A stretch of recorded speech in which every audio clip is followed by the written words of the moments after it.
Hi guys, எல்லாரும் எப்படி இருக்கீங்க? பிப்ரவரி 19 சாம்பியன் டிராபி தொடர் பாகிஸ்தான்ல நடக்குது. இதுல இந்தியா பாத்தீங்கன்னா அவங்களோட ஆட்டம் எல்லாத்தையுமே துபாயில தான் பிளான் பண்ணியிருக்காங்க. நாங்க என்ன நடந்தாலும் பாகிஸ்தானுக்கு வரமாட்டோம் அப்படின்னு திட்டவட்டமா சொல்லிட்டாங்க. இதுல வர 12ஆம் தேதிக்குள்ள ஒவ்வொரு அணியும் பாத்தீங்கன்னா அவங்களோட வீரர்களை அறிவிக்கணும் அப்படின்னு ஐசிசி திட்டவட்டமா சொல்லிடுச்சு. ஜனவரி 12 அன்னைக்கு அகர்கரோட கௌதம் கம்பீர் பாத்தீங்கன்னா பிசிசியோட இணைந்து அணி வீரர்களை அறிவிக்க இருக்காங்க. ஆனா அதுக்கு முன்னாடியே சில பிரச்சனைகள் பாத்தீங்கன்னா உள்ள ஓடிக்கிட்டு இருக்கு. தொடர்ந்து சொதப்பிக்கிட்டு இருக்கும் ரோஹித் சர்மா, விராட் கோலி, சுப்மன் கில் இவங்களை வச்சு மீண்டும் ஐசிசி நடத்தும் இந்த சாம்பியன் டிராபி கிட்டத்தட்ட 5 வருஷத்துக்கு அப்புறம் நடைபெற இருக்கிறது. இதுல இந்திய அணி கண்டிப்பா கலந்து கொண்டு கோப்பையை கைப்பற்றணும் அப்படிங்கறது எல்லோருடைய எதிர்பார்ப்புமே. ஆனா ரோஹித் சர்மா தலைமையில இந்திய அணி அனுப்பலாமா? கௌதம் கம்பீர் வந்ததுக்கு அப்புறம் இந்திய அணியில ஏகப்பட்ட மாற்றங்கள் ஏற்பட்டு இருக்கிறது. இதனால தொடர்ந்து தோல்வியை தான் சந்தித்து வராங்க. அப்படி இருக்கும் பட்சத்துல ரோஹித் சர்மா தலைமையிலேயே இந்திய அணியை கொண்டு போவதற்கான ஆலோசனைகள் நடந்து கொண்டு தான் இருக்கலாம். கடைசி வாய்ப்பா இதை கொடுக்கலாம் அப்படின்னு அக்கார்கர் கௌதம் கம்பீர் பார்த்தீங்கன்னா முடிவெடுத்தும் இருக்காங்களாம்.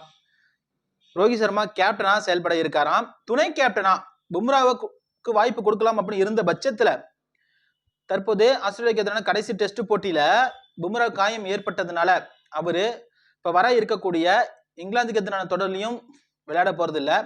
சாம்பியன் டிராபி தொடர்ல விளையாடுவதற்கான வாய்ப்பு ரொம்ப ரொம்ப கம்மியா இருக்கு அப்படின்னும் தெரிவிக்கப்பட்டு இருக்கிறது. அதனால பும்ரா அப்படியே விளையாண்டாலும் அவருக்கு துணை கேப்டன் பதவி கொடுக்கப்படாது அப்படிங்கிறது சில தகவல்கள் வெளியாகி இருக்கிறது. இந்த பட்சத்துல ரோஹித் சர்மா தலைமையில தான் சாம்பியன் டிராபி களமிறங்க போவதாகவும் பிசிசில இருந்து சில தகவல்கள் வெளியாகி இருக்கிறது.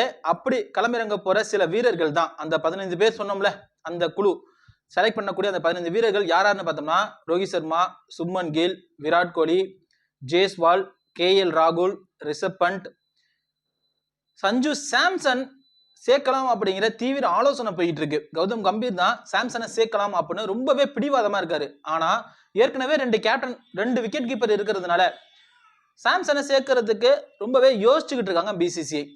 அடுத்து ஹர்திக் பாண்டியா, அக்ஷர் பட்டேல், ரவீந்திர ஜடேஜா, குல்தீப் யாதவ், யுவந்திர சகலுக்கு வாய்ப்பு கொடுக்க தீவிரமான ஆலோசனை போயிட்டு இருக்கு. பும்ரா களம் இறங்க வாய்ப்பு இருக்கிறது.